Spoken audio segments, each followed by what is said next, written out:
So, guys, as of the beginning of my set, Donald Trump is still our 45th and final president.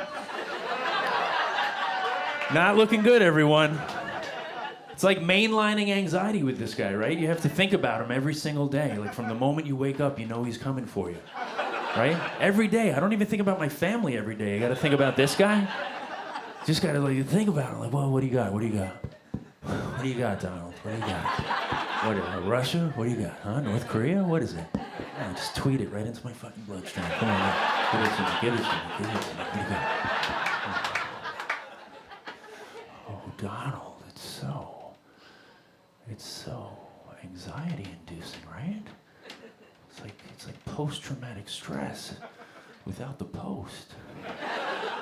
Present traumatic stress. It's so exhausting, especially in this age of yoga and meditation, mindfulness, being present in the now. Trump is like the opposite of all that. Like, if you take yoga, Trump is what you've been preparing for the whole time. Your teacher's like, everyone, this is not a test. This is it. This is the real thing. Just breathe, root yourself in your practice, and be present in the now while we still have a now. This is called downward spiraling society.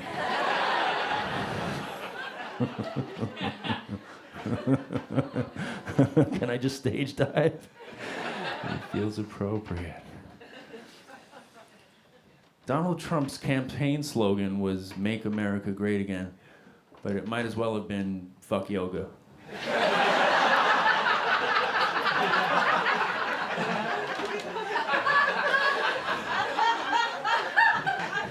Do you remember the night of the election as the returns started coming in? You start to have like that conspiracy brain going, right? You know? Trump was ahead early, and I was like, I see what they're doing. They're gonna let him get ahead early, keep us watching, then at the end of the night, Hillary will be president. Then later in the night, they're like, Trump's still ahead, it's still too close to call, we'll tell you in the morning. I was like, I see what they're doing. They're gonna let us go to sleep, think he's gonna be president. In the morning, Hillary will be president. Then in the morning, they're like, Trump's president. I was like, I see what they're doing. They're gonna swear him in, let him govern for 4 years, and then Hillary will be president. I remember when Barack Obama got elected, a lot of people said, I wish my grandparents had lived to see this, the first black president in American history. And I know how they feel now. I wish my grandparents had lived to see Trump get elected. Because they were racist, and this would have been very, very special for them on account of how racist they were.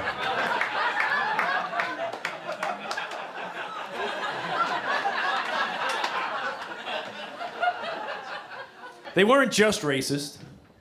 They had other interests. Like, my grandmother was an excellent baker, but she was a racist baker, and you could always taste it. There was always something off in every recipe. Like, Nana, what is that spice? Ah, racism, of course. I should have guessed. Now, I'm not saying that everyone who voted for Trump is racist. I'm saying my grandparents were. And if you voted for Trump, you probably would have liked them.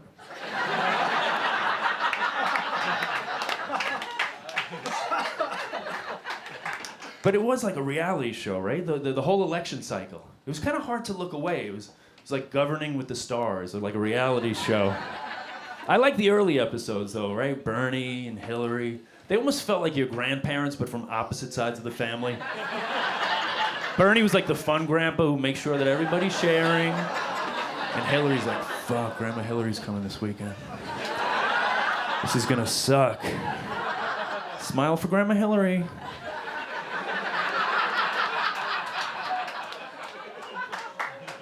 And Trump's like your mentally ill uncle who just shows up unannounced. You never know what he's gonna say or do. Like, no, just let him talk. This is gonna be interesting. Just keep him away from the grill. And the gardeners.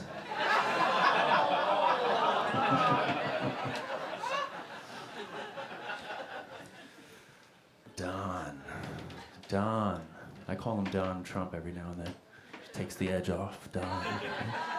Just hits the ear different, right? Donald Trump, Don Trump. Almost sounds like a personal injury lawyer. Like, Don Trump, have you been injured or in an accident?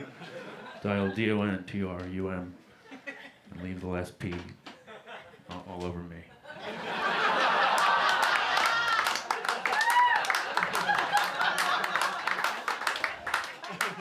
Martin Luther King Jr., if he was just Marty King? I don't know, would you be on board with his dream? Marty King probably just wants to play Vegas. Marty King, limited time only. At Caesar's Palace. Mother Teresa, if she was just Mama Terry. Hey, Mama Terry, when you're here, you're famished.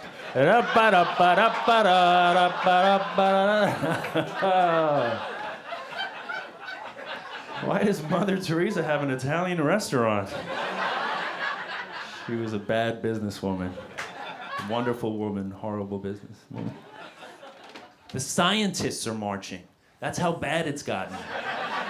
They don't even like going outdoors. They have shit to research. They should be inside. They have to give up a Saturday because the president doesn't believe in climate science, thinks it's a hoax. You know the way those scientists are always trying to pull a fast one on us. Oh, you rapscallions. Fool me once, and then prove it over and over and over again, and have it reviewed by your peers until it's a fact.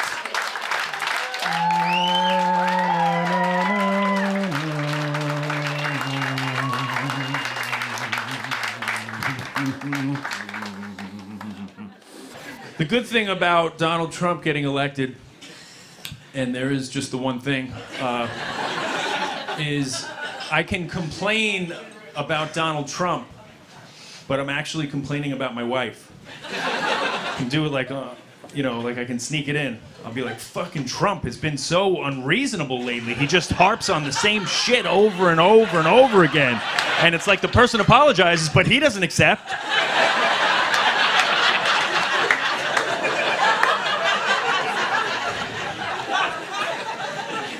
Gives me a little leeway, a little, like, get things off my chest, and then I cancel it immediately. I said, cancel, that was inappropriate, I apologize. I was a little aggressive there. Donald Trump, right? What do? Donald Trump is racist. That's not debatable, unless you're racist. Donald Trump's the kind of person who says he doesn't have a racist bone in his body. Racists are always self-diagnosing their bones and coming back with a clean bill of health. They're like, yeah, I ran a scan on my bones and no racism. Like, yeah, well, I think you might be a carrier. We're gonna have to run further tests. We have some questions. But he's not the first racist president. Come on, don't be naive. Pretty sure we've had like 40-something of them. He's just like going for the top slot. Did not vote for Donald Trump. I also did not vote for Hillary Clinton. I wrote in Vladimir Putin, and it seems to have worked out way better than I even imagined. Oh, Trump was talking about immigrants and Muslims. I'm from New York City. Immigrants and Muslims? Oh, you mean the people who make our lives convenient and delicious? First of all, we're all immigrants. I'm not from Earth. Are you? I have no idea how I got here.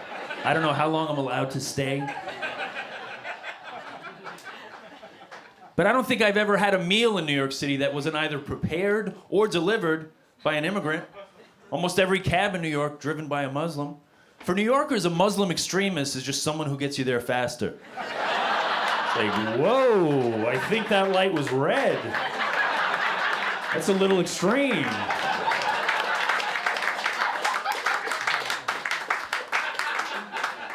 I remember the week of Trump's inauguration. Do you remember that? The week of Trump's inauguration? It began, if you remember, on the Monday with MLK Day, and then it ended on Friday with Trump's inauguration. Struck me as odd bookends. MLK, a man who told us to judge people not by the color of their skin, but by the content of their character. And I don't know what's more disturbing, the color of Trump's skin or the content of his character. Thank you so much, everybody. Have a great night. Thank you so much.